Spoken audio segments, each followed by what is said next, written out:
I walk into a studio. Lisa is alone. She sat down on the floor eating her lunch. She sees me. I walk over. Hey, look who it is. It's the world's biggest loser symbol. I know what you've been doing. Lisa meets my stare. She gives nothing away. I don't know what you're talking about. Lisa, I know what you've been up to. Listen, this is harassment, so you'll leave unless you want me to call the police. Unless you want to be put in front of a judge for slander, you'll tell me why you've been talking trash about me. Lisa looks uncomfortable. And like I said, I haven't got a clue what you're talking about. You made up a fake Facebook profile. You befriended all my friends and then posted a series of posts slandering my name. And you think I'd be tragic enough to waste my precious time on you? F off. Does the words, "he has a 5-second motor in bed," ring any bells? Ouch. Uh, you shouldn't care. It's probably not true.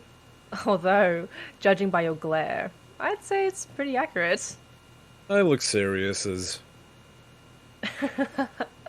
Here's another thing you wrote on Facebook. If his mouth ran on petrol, he'd make up 50% of the world's carbon emission. Ahem, that's good. Where was that one written? I want to like the post. Lisa takes out her phone. She scrolls. I found it, and it's like, nah, I'll hide it. Lisa smiles at me as I glare at her. And lastly, to confirm it was you, you wrote, Nathan drove a truck into my heart and left me broken, empty, and lost. Well, that could have been written by anyone. However, you do have a personality that makes people instantly hate you. So, you admit you've been writing these comments about me online. I admit to nothing. You can go to hell. Apologize, or I will call my lawyer and send a libel case your way. Yeah, like you have a solid case to work with. Good luck, Dick. Lisa, I did nothing wrong. Keep telling yourself that. Hey, so what did I do that's wrong? You led me on. You got me to like you. And when you heard something you didn't like, you ripped out my heart. That's an overreaction. You also stamped on it with your size 90 shoes. So you deserved all you got. I sit down on the floor next to Lisa. I was protecting myself. From what? You had someone that liked you. That person wanted to date you, and you walked away from them like a coward. You're being ridiculous. Ask anyone, and they'll tell you what you did was rather stupid. So shut it. Have you ever been divorced? I'm experiencing something similar to that. It's actually worse. Whatever. You need to realize how tough it is to lose someone you love. You need to pay attention to what your friends post online. What? I'll tell you in a second. Carry on. It's hard to lose someone you love. And you know all about it, do you? In my experience, it's never easy to walk away from someone you love. Who are you referencing here? Myself. It took me a year to say goodbye to my wife. Even though she told me she was into lesbianism years prior.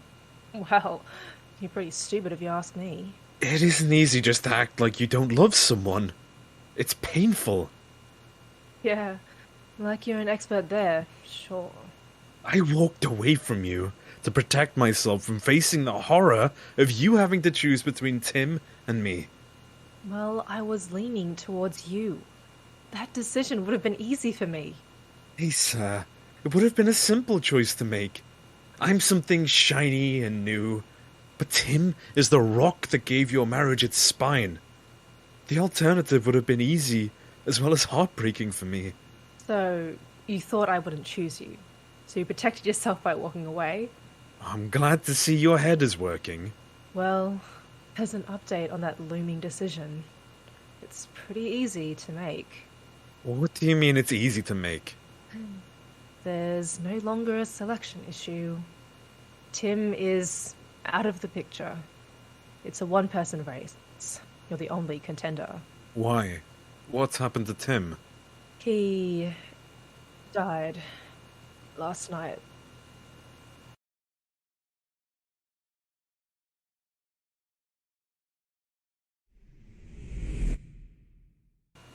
Lisa walks over, carrying her phone.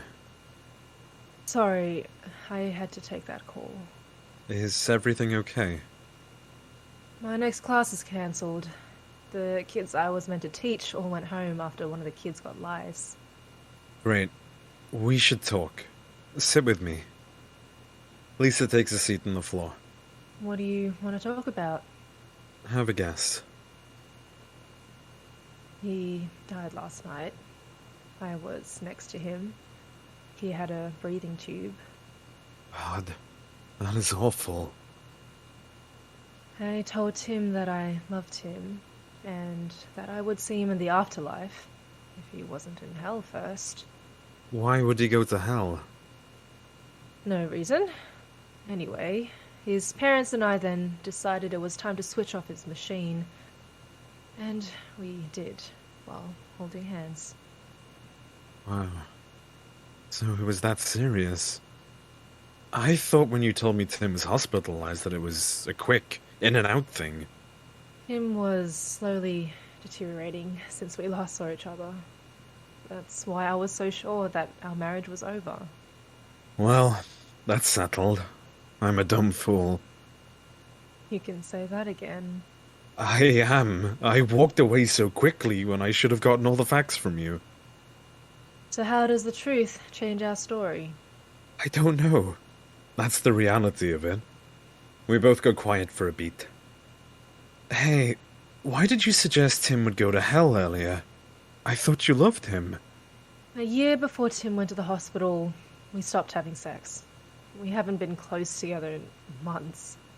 He's also mostly been mute with me, and a little aggressive, too. Please, expand on that more. Did Tim used to hit you? It was more verbal abuse. For example, it would be a sunny day, and I'd put on a summer top, and he'd say something horrible to make me change. It's horrible.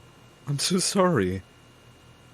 And then we'd be in a supermarket shopping, and he'd see someone walking towards us.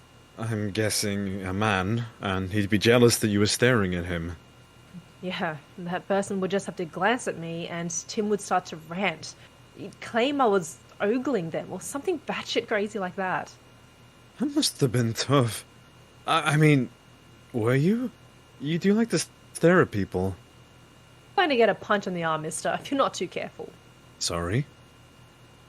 My point is that it wasn't a happy marriage.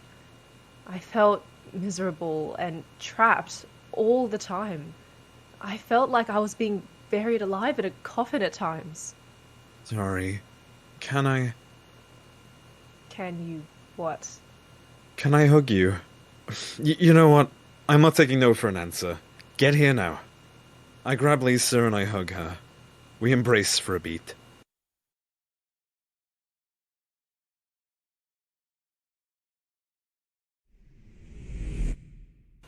I break the hug. Lisa looks pleased. I do too. You're an excellent hugger. Most say I'm legendary, but whatever. Dick. Look, if I knew any of this... You would have acted differently on our date. I know that. You're a good man.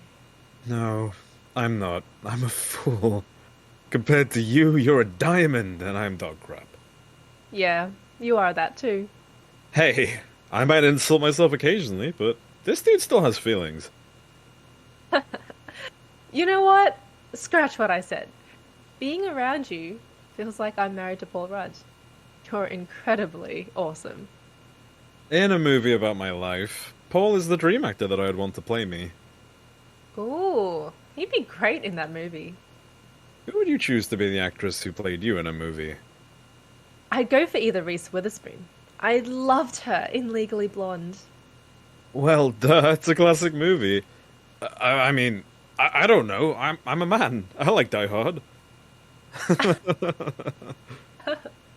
Sure you do. Who's your other choice? Jennifer Aniston. The Friends version. Yeah, that's a great choice. Can I do something stupid? Your Facebook posts prove that you can, so please go ahead. I want to kiss you. How about we hold out on that? Oh, okay. I'm not rejecting you. I just want to take you out to dinner tonight and talk more. And then, at the end of the night, if you still want to do that, Can I kiss you? I'm all yours to do what you wish for. Okay. Then I accept your offer. Great. I'll pick you up at 6, and then we'll head out to a restaurant. Is that okay? That's perfect. Thank you. My pleasure. You look beautiful, by the way. I thought I'd just say that before I leave, if that's okay. You lavishing me with praise will always be okay. Thank you. I start walking off, and then stop and turn around. What? I had a change of mind? No, I just want to say that this time, you and I won't be taken for granted. I mean fucking business. You're mine. I walk away as Lisa sits, looking stunned but happy with that.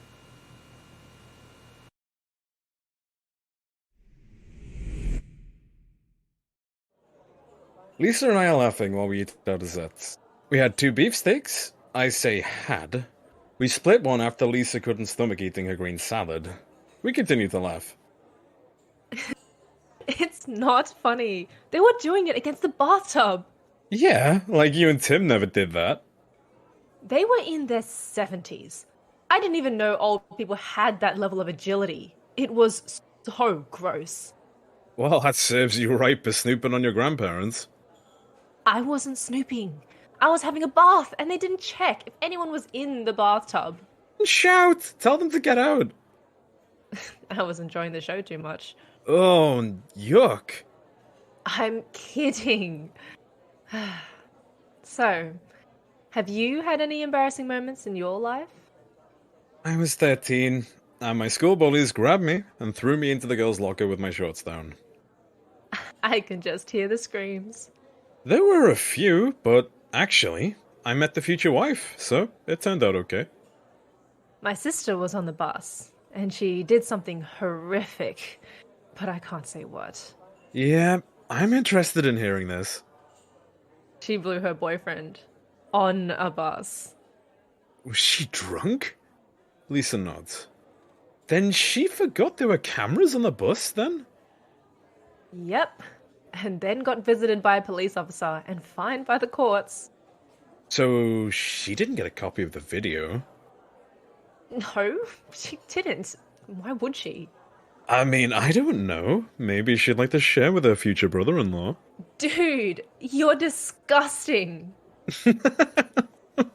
What? It's just a thought. Change the subject. When's Tim's funeral? His funeral is in a week. We knew his death was coming, so his parents and I planned it for the last few weeks. Is he going to be buried or cremated? He wanted a cremation, but his parents wanted him to be buried. So they'd have a shrine to go to.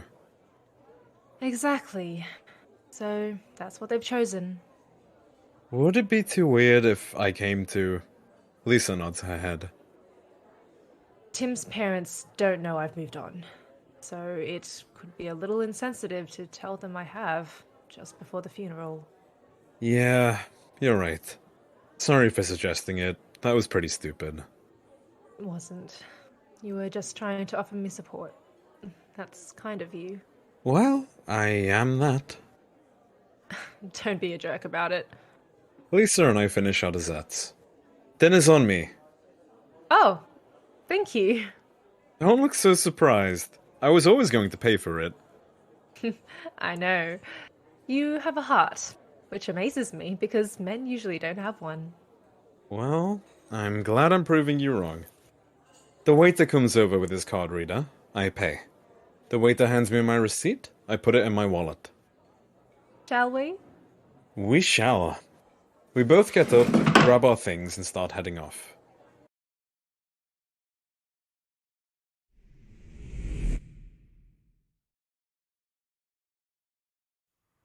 We're walking home.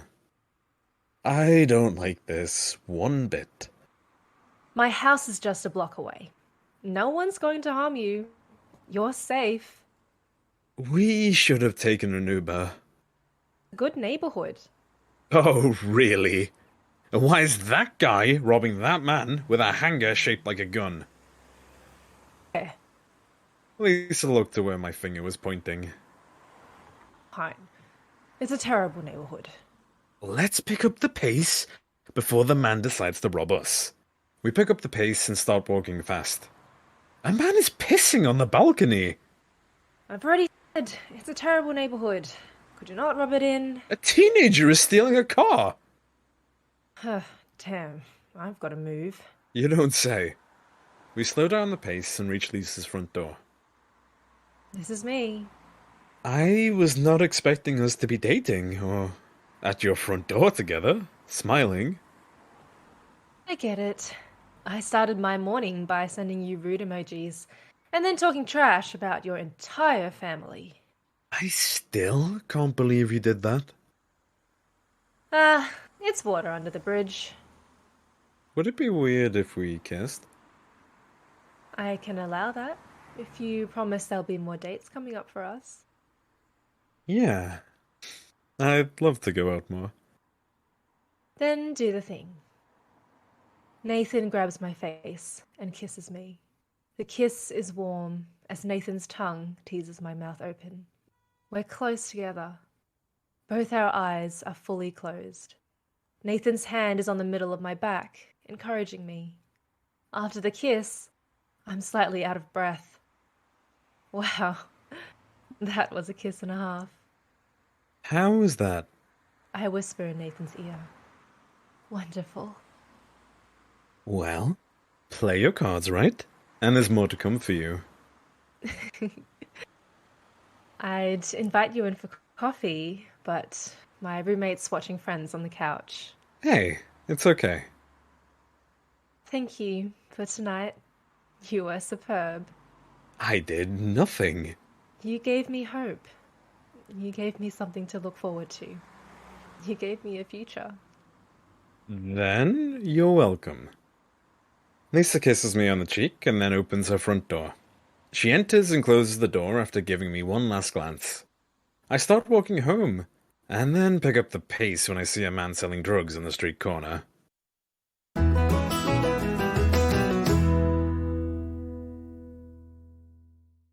There's more to come on. This is complicated. So please subscribe to That Love podcast on your favorite podcast app to get future episodes as soon as they drop. And also help us by rating us on Spotify and Apple Podcasts. We'd also love for you to review us on Apple Podcast. By doing this, you help us expand our reach to new listeners. We're also active on Twitter at ThatLovePod, so drop us a message there. We'd love to hear from you. And before we sign off, if you love the podcast, please share it with family and friends. Thank you.